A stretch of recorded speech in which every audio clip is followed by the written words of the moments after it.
Usai merombak jajaran Kabinet Merah Putih pada 8 September lalu, kini santer beredar adanya wacana reshuffle jilid 2 jajaran Menteri Presiden Prabowo pada hari Rabu 17 September.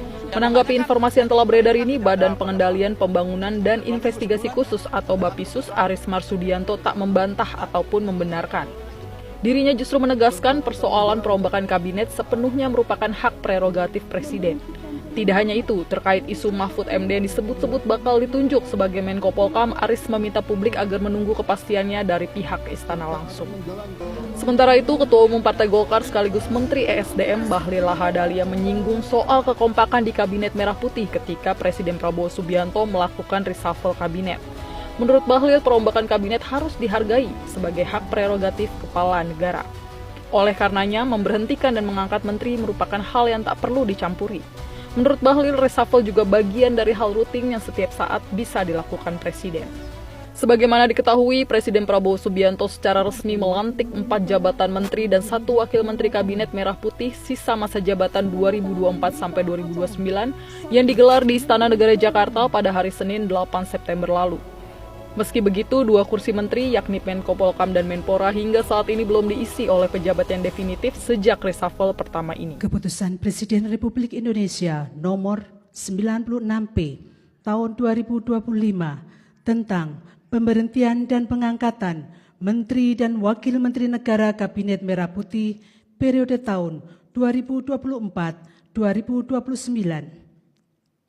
Keputusan Presiden Republik Indonesia nomor 97P tahun 2025 tentang pemberhentian Kepala Komunikasi Kepresidenan, Kepala dan Wakil Kepala Staf Kepresidenan, serta pengangkatan Kepala dan Wakil Kepala Badan, Kepala Staf Kepresidenan, dan Penasihat Khusus Presiden bidang keamanan dan ketertiban masyarakat dan reformasi kepolisian.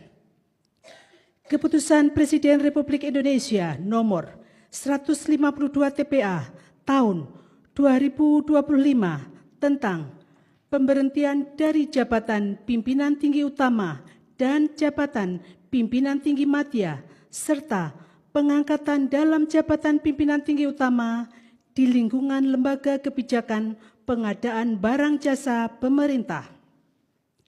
Dengan rahmat Tuhan Yang Maha Esa, Presiden Republik Indonesia menimbang dan seterusnya, mengingat dan seterusnya, memutuskan, menetapkan dan seterusnya. Ke-1, memberhentikan dengan hormat masing-masing. 1. Erick Thohir, Menteri Badan Usaha Milik Negara Kabinet Merah Putih periode tahun 2024-2029. 2. Sulaiman Umar, Wakil Menteri Kehutanan Kabinet Merah Putih periode tahun 2024-2029. 3. Hasan Nasbi, Kepala Komunikasi Kepresidenan. 4. Anto M. Putranto, Kepala Staf Kepresidenan.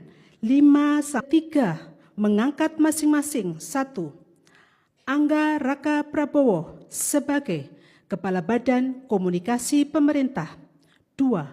Muhammad Kodari sebagai Kepala Staf Kepresidenan. 3. Ahmad Doviri sebagai Penasihat Khusus Presiden bidang keamanan dan ketertiban masyarakat dan reformasi kepolisian. 4. Nani Sudaryati Deyang sebagai Wakil Kepala Badan Gizi Nasional. 5. Sony Sanjaya sebagai Wakil Kepala Badan Gizi Nasional. 6. Sarah Sadika sebagai Kepala Lembaga Kebijakan Pengadaan Barang Jasa Pemerintah. Dan kepada masing-masing yang bersangkutan diberikan hak keuangan dan fasilitas lainnya sesuai dengan ketentuan peraturan perundang-undangan ditetapkan di Jakarta pada tanggal 16 September 2025. Presiden Republik Indonesia Prabowo Subianto.